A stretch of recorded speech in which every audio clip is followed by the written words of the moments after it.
What is going on, everybody? This is Patrick Valentine, and I am here with NXT Takeover New Orleans review. And oh man, tell you what, it was a pretty good show. I'm not going to give NXT any doubts here. It was a pretty good show, but I'd hate to say it, there were some outcomes that were kind of obvious, but we'll run through it as we go on, and there's going to be some things that I might say that might upset a lot of NXT fan marks, so be warned. But hopefully, hopefully, the things that I say actually come off to you guys, and you actually think that it actually makes sense on why I would say these things.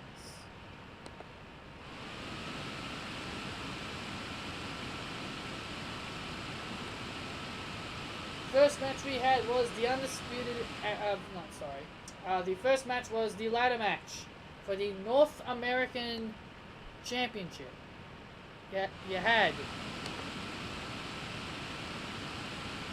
Adam Cole, EC3, Killian Dane, Lars Sullivan, Ricochet, and the Velveteen Dream.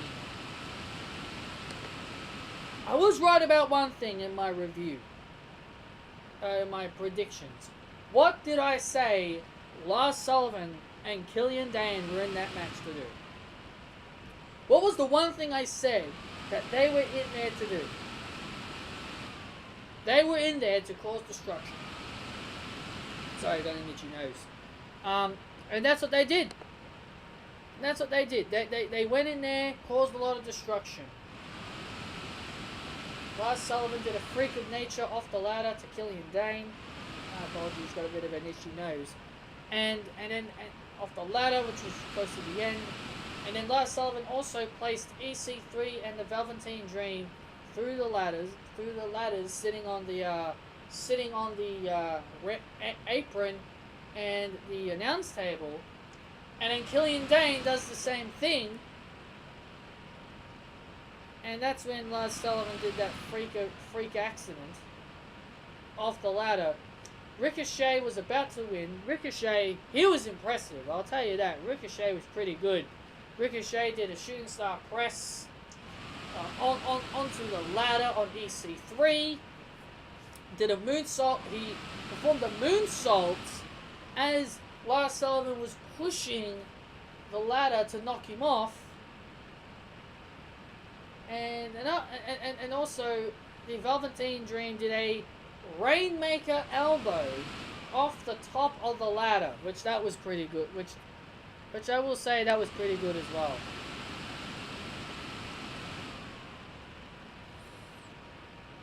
Which I will say that was pretty darn good as well.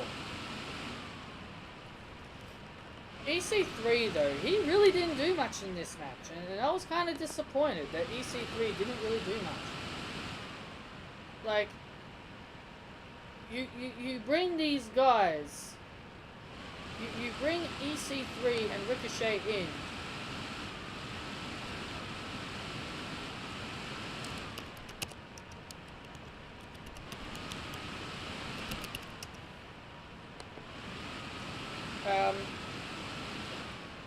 And you bring these two guys in and you don't give them a title? Okay, yes, it made a lot of sense that they don't win the title, but because if they won the title, it would be kind of obvious that they were going to win. Then yeah, I would say it was kind of obvious that EC3 and Ricochet were going to win if you put the belt on them. So the winner of this match ended up being Adam Cole. Now, I don't have an issue. I do have a slight issue with this, but not too much. I do have a little issue with this, and I'll do my best to explain why I do. Adam Cole, he was originally, and when he was first brought into NXT, I immediately knew what they were going to do with Adam Cole when he first came into NXT. They were going to put the NXT Championship on him. So when Drew McIntyre suffered that injury, he kind of faded away. He didn't know what he did. They couldn't figure out anything for Adam Cole. So what did that? So they put him up against the UK champion, and now they've got him holding the tag team title belts because Bobby Fish is injured.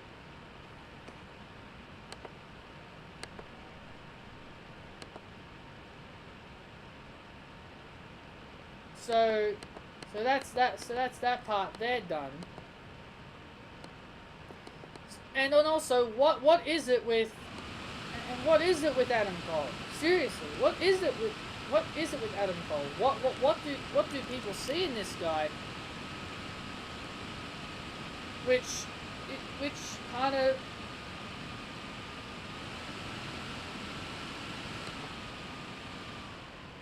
made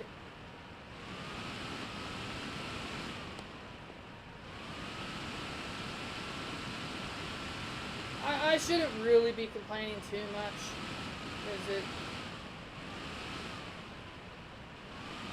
because if I come off sounding like, oh, I'm bitter and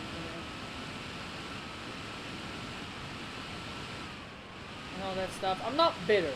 I just don't understand why they gave him the title. The only reason that I could think of why they gave Adam Cole the North American Championship is because, well, you were originally going to win the NXT title, so we'll give you this one instead. That's the only reason why I think they probably gave this to him.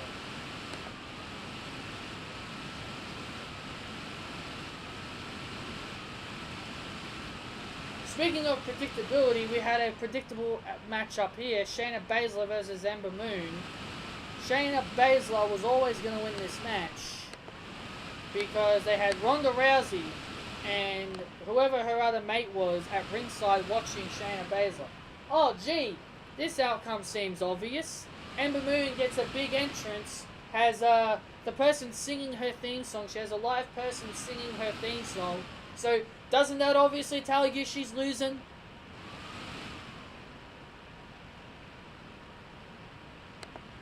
So, Ember Moon loses here, and I believe Ember Moon is going to be moving up to the main roster, where she should be. So this was a predictable match. I don't care what you say. This match was predictable, and the outcome was predictable. There was no way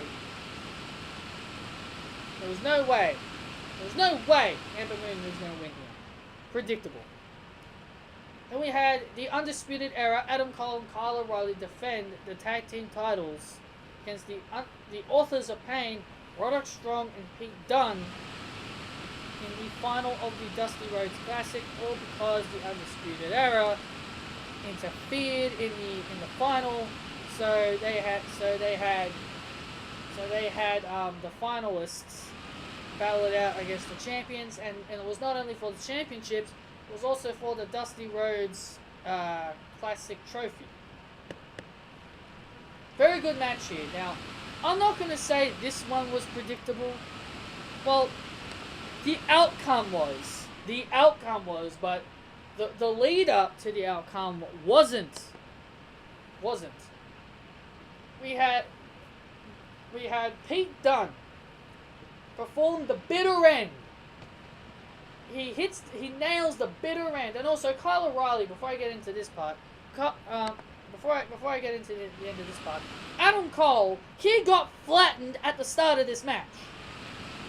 Adam Cole got flattened at the start of this match. He got flattened through a table by the Authors of Pain, and this is making me go, oh yeah, Adam Cole is going to be laying there throughout the entire match, and he's going to come right back in at the very end. He's going to come right back in at the very end. And yes, I know, they were selling his injuries. People would say, oh, but they're selling his injury. He had busted ribs, so of course they were going to do that. They had him sell his injuries. Yeah, but I'm going to tell you guys this. If the main roster did this, would you be okay with it? I don't think so. But anyway, Adam Cole got flattened at the start of this match. He was left laying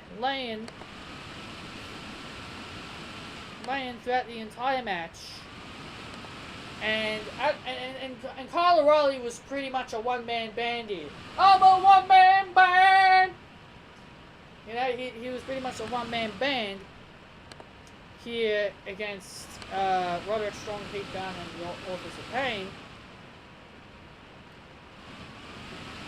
Then I'll talk about the closing part, because this was the most shocking part of them all. Pete Dunne nails the bitter end on Kyle O'Reilly. And then Roderick Strong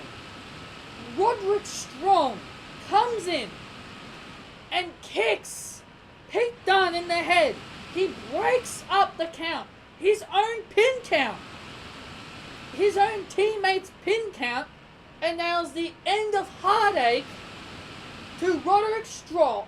Roderick Strong nails the end of Heartache to Pete Dunne and throws Kyle O'Reilly on top and counts him 1, 2, 3. Roderick Strong shocks the world with this heel turn. Turns heel and joins the Undisputed Era.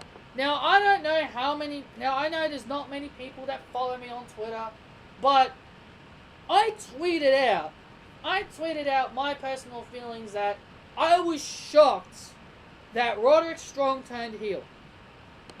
So yeah, I tweeted out how I felt. I was tweeting out throughout most of the matches. Then I had some buffoon, some moron, I had some idiot on my Twitter feed when I posted up that Roderick Strong thing. I had some bloody idiot on my Twitter feed replying back to my message saying that, oh, because I was so angry about Roderick Strong's heel turn, I can't spell. And I remember looking at what I typed, and everything was typed correctly. My entire spelling was correct here. My spelling was fine. I checked everything. And then I replied back to him saying, I'm sorry, man, but you only think I can't spell. Can't spell. My writing was clean. My writing was clear. My spelling was clear. And then he replies back saying that I am so angry that I can't see straight. And he's the one that can't spell. He writ that as in T-A-H-T. He spelled that backwards. So I just ignored him. I just ignored this idiot. I didn't care. I just ignored this idiot. I just pretty much muted him. I didn't block him because I didn't want to resort to blocks. I just muted this guy off my notifications. I just muted him off my notifications. That's all I did. My tweet's probably still on there, but I just muted him off my Twitter feed, off my notifications. Because this guy was just a friggin' blithering idiot. Trying to get my attention, trying to spell wrong on purpose, so then he could try and make a point. Just a troll. Just a troll. That's all he was. Just a troll on Twitter. That's all he was.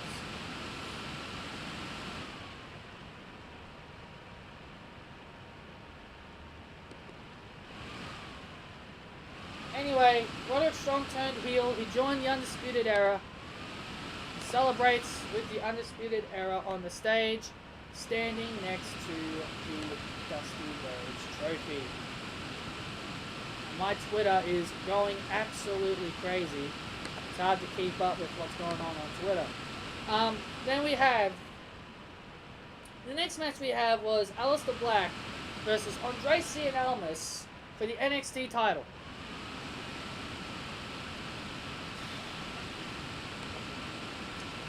This outcome, we had another predictable outcome here, but I want to tell you guys this, and I don't want anybody hiding this from me, because we all know this is true. Why is it? Why is it? Why is it when someone has a manager? Why is it when someone has a manager on the main roster?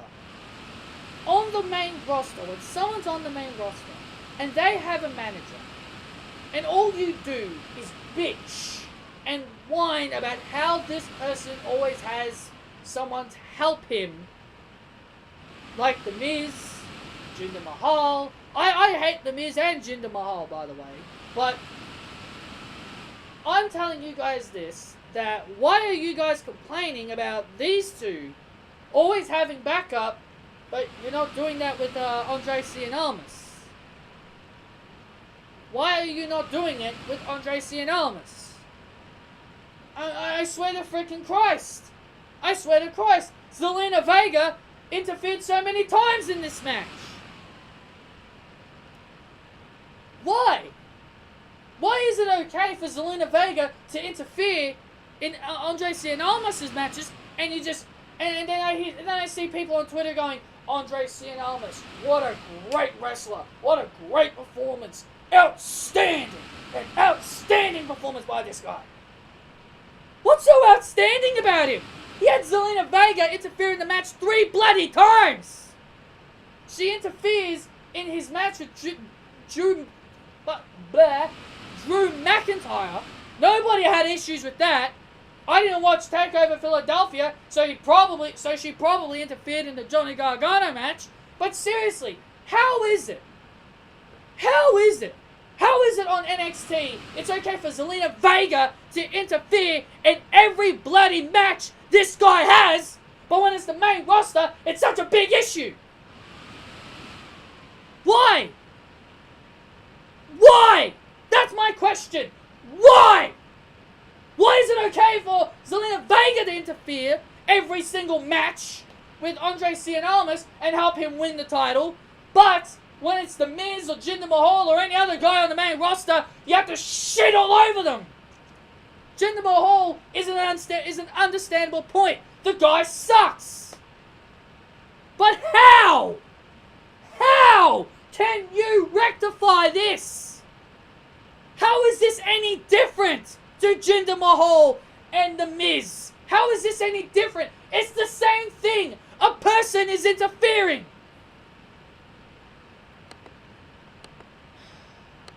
How is it different? I just don't understand you people. All over Twitter, people were praising Andre Cien Almas. Yeah, but you guys weren't looking at the bigger picture that Zelina Vega was interfering. You watch, I guarantee it. I guarantee it. Once Andre Cien Almas hits the main roster, I guarantee you, people will be saying that about him on the main roster. Zelina Vega interfering in all of his matches. I guarantee it. I guarantee you. People will start saying what I've been telling you. Why is Zelina Vega interfering in all of Andre Cien Almas' matches? Really? Well, she was doing it in NXT, so it made sense in NXT, but it doesn't make sense on the main roster. I don't understand you people. There is no difference. There is absolutely no difference between The Miz having an outside interference, Jinder Mahal having outside interference, and Andre Cien Almas having outside interference. It's the same thing. It's the same thing. Aleister Black gets the win here. Like, that was predictable enough. Aleister Black was always going to win the title. Please, I don't want people telling me, oh, well, you're wrong. It could have gone either way. It could have gone either way. Don't give me that shit. Don't give me that. Don't give me that. We all knew Aleister Black was going to win the NXT Championship. It was predictable. Face it. It was predictable. I don't understand. Just don't understand how people find... I don't understand how people think it's okay for Zelina Vega to interfere, but it's not okay for the Singh brothers and the Miztourage to interfere in the Miz and Jinder Mahal's matches. I don't care. I don't really care. Aleister Black wins. Then the final match was Johnny Gargano versus Tommaso Ciampa. Great match. And it was an unsanctioned match. If Johnny Gargano won, he'd be reinstated into NXT. But however, if Ciampa won, Gargano would have been banned from NXT forever. Oh, go on, Patrick. Are you going to call this match predictable?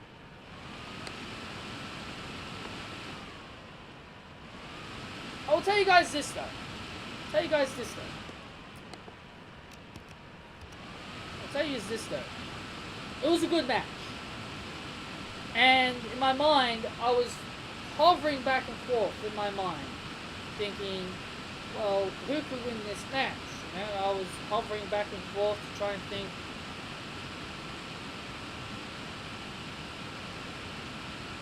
So, that was basically my thoughts coming out of this. That anybody could win here. My first thought was, okay, Tommaso Ciampa could win. Then on my other side I was thinking Johnny Gargano could win.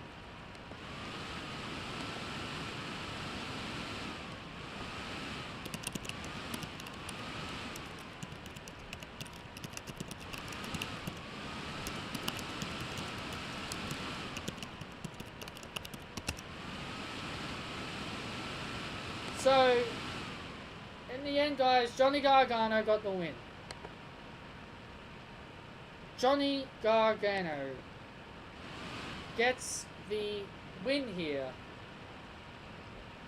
And honestly, if I have to be blunt with you, I hate to say it, but I think it was kind of obvious that Johnny Gargano was going to get the win here. It made sense to his storyline. Yes, that is the one thing I will tell you guys. Yes, there was a storyline. And the storyline,